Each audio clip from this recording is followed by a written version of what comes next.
Агенцијата за млади и спорт и Цевитана со легендата на спортското новинарство Зоран Михајлов ви ги представуваат македонските спортски легенди.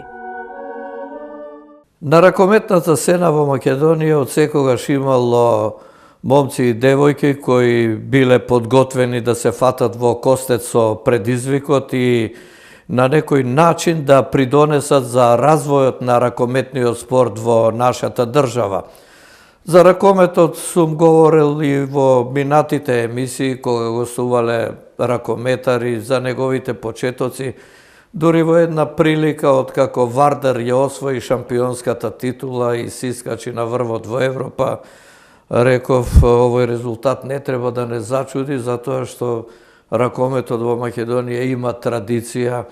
Македонија е една од ретките земји во која што веднаш кога почна да се игра, тогаш се викаше малиот ракомет, се играше и во нашата држава, тамо некаде на почетокот од 50-тите години.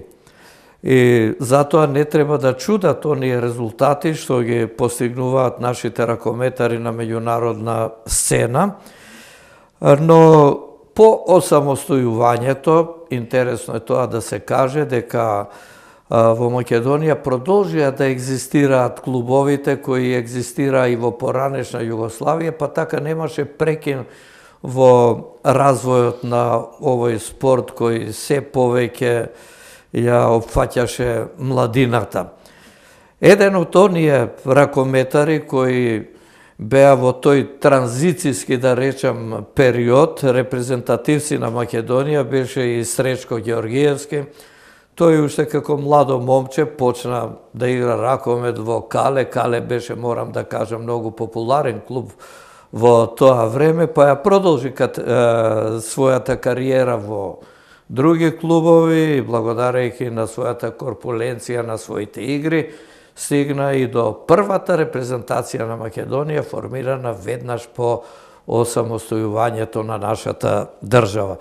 Токму Сречко Ѓеоргиевски, кој во моментов, да не испуштам да кажам, е председател на Сдруженијето на ракометните ветерани, кој екзистира при Федерацијата на Македонија, е нашиот следен гостин, нашата следна легенда. Па Сречко, еве, добро дојде во емисијата посветена на македонските спортски легенди. Вака мило ми е што ќе разговараме. Преку тебе се подсетувам и јас на тие времења кога сите со една еуфорија одевме на ракомет, кога беше формирана нашата репрезентација и тогаш не претпоставувавме до каде ќе стигне. Ти беше од оние првите што заигра во нашиот национален тим, но до тие моменти ќе дојдеме подоцна. Најнапред ќе кажеш за твоите почетоци, како изгледаат тие во тоа давнешно време. Прво, благодарам на поканата. Навистина, мило ми е вака, би рекол, лежерно да разговараме за ракометот. Не зборам лично за мене, туку да евоцираме спомени од годините кога беше ракометот ентузијазам во Македонија. И нормално тој ентузијазам мислам дека изроди многу квалитетни играчи. Доволно е да спомнам нашиве сегашни актуелни што се Лазаров, Миркуловски, Ангелов, Борко Ристевски. Еден куп на играчи кои навистина стана прави професионалци, но како би рекол, претходните генерации, да не се навраќам преку еден Чаве кој ми беше селектор, Ванчо Јовановски, редица други стари легенди што ги викаме, или мајстори, многу сакаат тренерите мајстори да го викаш. Така да тие фактички се само одразот на посветеноста на претходните генерации. Тој ентузијазам ние го осеќавме и кога почнавме да играме. Најверојатно се заљубуваш во спортот од причина што многу е убав од страна да се гледа спортот. Ама во суштина спортот е секојдневно мачење, постигнување на цели, бркање на резултати, пропратено е со повреди, ама секојаш на крајот од денот тоа задоволство никој не може да го плати. Значи мора, спортот бара и своји жртви, тоа е познато. Ако сакаш да го постигнеш она квалитетно ниво за да значиш нешто во спортот во кој што се занимаваш, мора да ги поднесуваш и тие жртви, што се вели секој ден на тренинг. Би рекол, не е жртва, затоа што тоа е една убавина практично. Ако е жртва и се жртвуваш секој ден, ти нема да одиш постојано да тренираш, туку се чувствуваш убаво, пријатно, се дружиш тамо.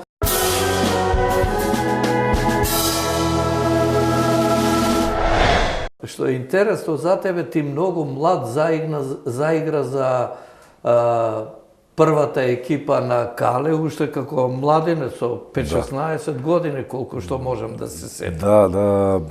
Значи, ние негде ја започнав на 13 години ракомет да играм во мојата населба во Чаир, во основното училиште Петар Зраковски Пенко. Имавме исто така еден многу добар наставник по физкултура, Бранко. И водејќи екипата училишна, која завршиме цела генерација основно, рече не е лошо деца да отидете на проба, имаме тука клуб во нашава населба, тоа беше Кале. И заминавме цела би рекол генерација од Пенко, ние отидовме ракомет да тренираме во Кале. И вие практично бевте младинската екипа. Веќе имаше пред нас 2-3 години постари, би ги спомнал. Бале, Вујца, Фидан, тие беа постари од нас 2-3 години, ама баш ние бевме како една дополна. За да ние останеме во клубот, заиграме во таа младинска лига што имаше, мислам беше зимска градска лига, за да веќе наредната година, веќе ја бев втора година почнав средно во Орце Николов учев во гимназијата, да од младинската екипа мене ме земат во првата екипа. Кале тогаш играше во Македонско-Косовска лига, тоа беше Републичко-покрајинска лига. Има повреден едно десно крило, бидејќи ја игра позиција лево крило, тогаш левбек уште растев во висина, па за би рекол таа година кога беше 80-та, ја играв десно крило, што вика ереташ. И малце научив и ере да шутирам, за да потоа веќе пораснав уште, ги надминав 190 сантими, веќе десно крило не игра, почна да игра. И до кај сте игра со 193. 193, да. Тамам фино за бековска позиција, височината, одговара на крило, барем додека играше, оние удари ги научи, вртена, па лобови и тие работи. Ја би рекол од тоа време, еве ги спомнам, Ружди Омерагич беше пикер. Популарниот Руле Турс. Руле Турс. Така морам да спомнам. Бевме концентрирани, имавме исто така, Кале беше фактички као една станица за подготовки на Вардар и на Работнички. Знаева овие два клуба да испратат цели генерации во Кале, каде што се Кале. Да, они беа повисока лига, беа една лига погоре, и така да доста играчи поминаа низ Кале. Моја возраст, постари од мене, 4-5 години, така да клубот живееше со еден малски дух, би кажал, сплотени, и би кажал само да спомнам мојот прв тренер. Морам да кажам, Бог да опрости Симе. Викаше, абе деца, да ви имам младоста, да ви ја немам памета. Зошто па само трчате на тренинг, што остана дека тие постарите нас не задојува со ракометот. Ама убаво беше, Кале беше така комалски клуб и така го сваќавме сите, ама кој ќе заиграше, знаеше да им го загорчи животот на сите противници. Ја би рекол многу Подсети се на тие први твои настапи за сениорската екипа, затоа што ти многу оштра екипа. Имаше 5-16 години тоа. Многу оштра екипа, како би рекол, увек на граница на дозволеното било играњето.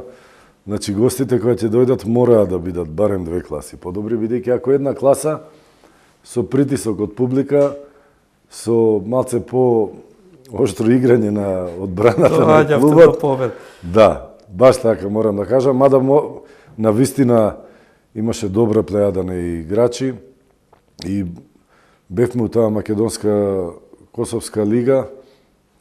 Имавте и свој терен таму Да, во Кале. во основното училиште Васил Главинов. Ни Таму беше игравте. теренот, имавме и кабини. Би кажал, дури и поуспешна беше екипата на Кале во женска конкуренција. Тие мислам дека и отидоа повисока лига.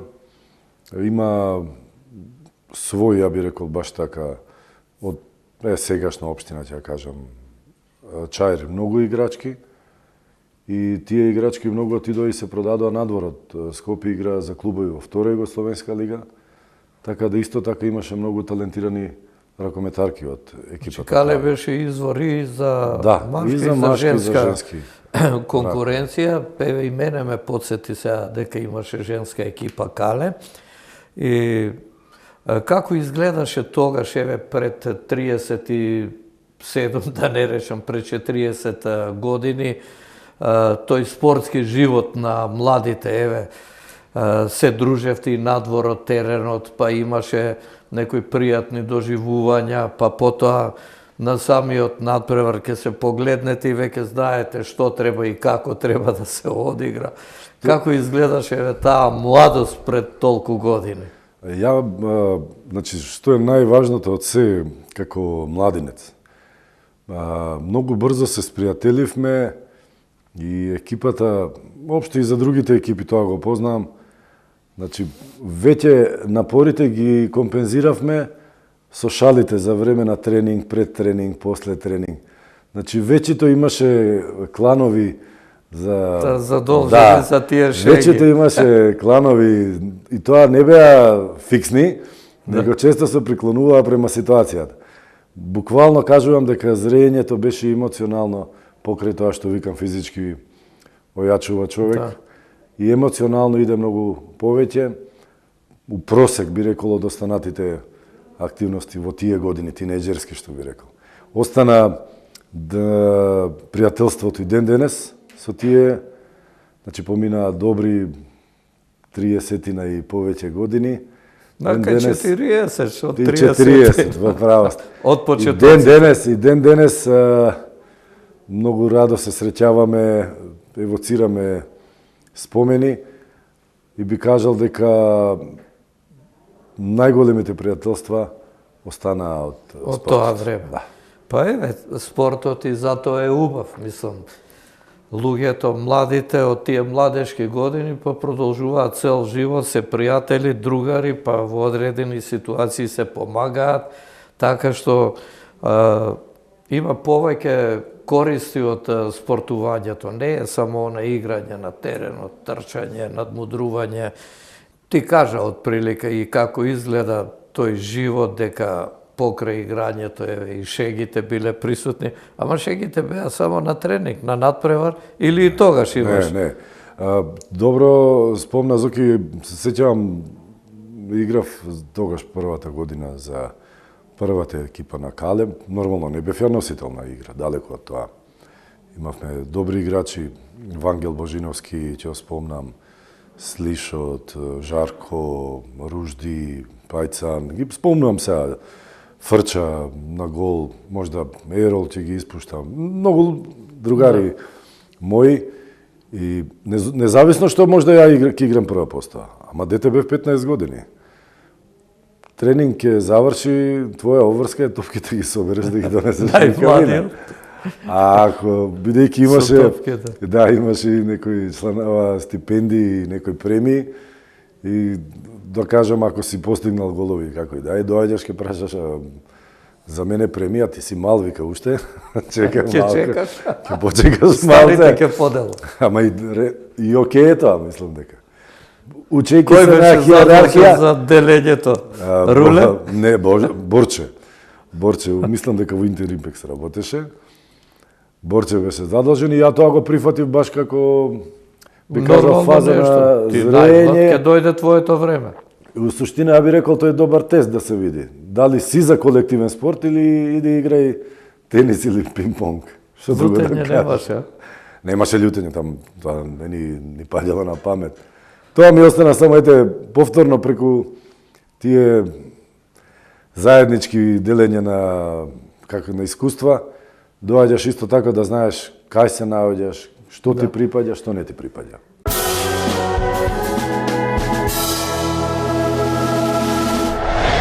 Сега, одиме на оној надпреварувачки дел во тој период. Некој надпревар, дали може да се подсетиш вака, што ти останал во сеќавање?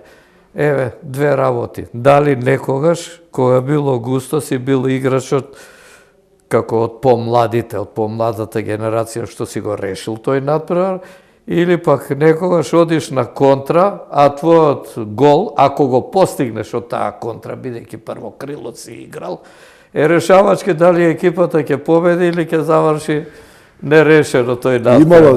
Имало многу зуки такви, сега, знаеш, од меморија не вадам, само знам. И кои беа екипите со кои се сетам, имаше една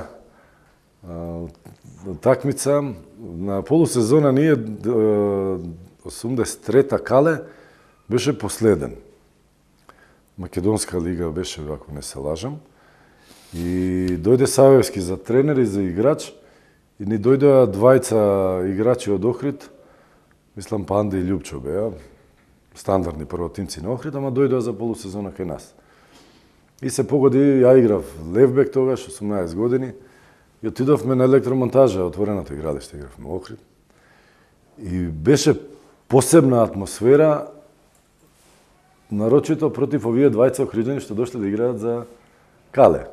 А цел Охрид таму, игралиштето, седе град беше, публика, паркинг стварно паркинг, публика беше, мислам, голем број присутна. И почнавме да играме, Саевски тренер и играч, нормално овие игра, као секој, тоа време, секој домаќин играше до граница на дозволено. Остро? Да, нема тука што. И прво полувреме ја добив некоја топка, мене не ме знаева Охриджани, ја од надворешна позиција шутнав, дадов гол. Следниот напад на скок мене носат ми го расцвета. Нема шутирање. Носат ми го расцвета, крв, не знам што. Дојде Саевски, вика, мали, ти ќе седиш на клупа, важна е утакмицава, да не иде у полоша. По-старите ќе влегуваат. На вистина беше утакмицата заврши нерешено, тој многу ботни значеше. Кале остана таа година во Македонска лига. Само тоа го евоцирам, знам дека не познавајќи те, не знаат кој си, што си, те пуштаат слободно. Потоа, нормално. Се знае што те чека. Секојаш имало играчи кои дома се задолжени да играат на граница на дозволено, за да, нормално, ако е блиску во квалитет разлика, за да може да се компензира на тој начин. Тоа ми е еден, така, ја не би рекол лошо сеќавање, него повторна школа живота. Предупредување за натамошниот тек од кариерата. Да, повторна школа живота, ја би рекол. Внимава, има и такви играчи, специјално задолжени. Ние не сме биле непријатели надвор од терена, ама на противник си за време на утакмица. Потоа немаш некој да чуваш тешки чувства, ја би рекол. Ставно, после на превод сите сме другари. Ама, додека се игра... Нема, док се игра 60 минути... Нема тука. Така, тоа би ревоцирал еден... Другар, не другар. Да, важни се бодовите, победата на екипата. Ти во Кале остана, значи, таму почна од основното училиште кога дојде тука, играше во Кале, играше за младинската, еден период, да го кажеме, и тоа паралелно играше и за младинската и за сениорската, кога влезе во сениорскиот тим.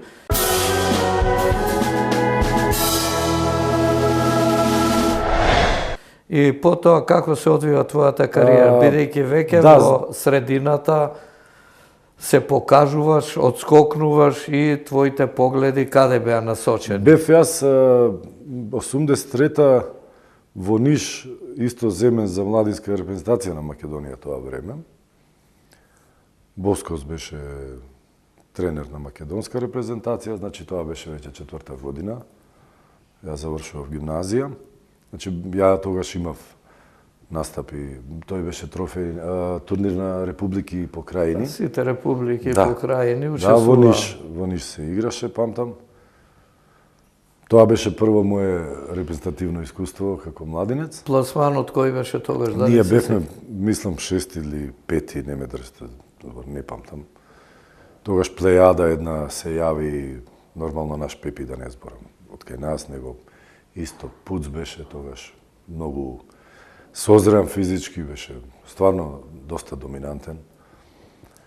Да, таа година... И тоа ти беше вака стимул, нова инекција, играш за репрезентација на Македонија и понатаму? Понатаму, нормално дојде, завршивме гимназија, заминавме војска, нашата генерација, се вратив од војска и кале почна 84-та, нормално поради финансиски проблеми, клубот згасна, клубот згасна и се расформира. Да, тоа не изгасна наеднаш. Да. Постоеше една иницијатива да се фузира клубот со Југ, Кале, и бевме на еден состанок, сеќавам ние, целата екипа треба за Југ. Но меѓу време еден од моите другари играше за Металург, Сашо Стојановиќ, десно крило беше. И он ми рече, слушај, ако сакаш, Среле, дојди Металург. Доаѓа и ти вамо, да. Те виделе, би сакале да те, нели, да видат на проба да дојдеш. Така да ја отидов крајот на 84-то Металург и потпишав за Металург и останав до 87-ма. Металург таму, би кажал, тогаш испаднавме во втора лига, наредната игравме во прва македонска, освоивме прво место и влеговме во втора југословенска. Да.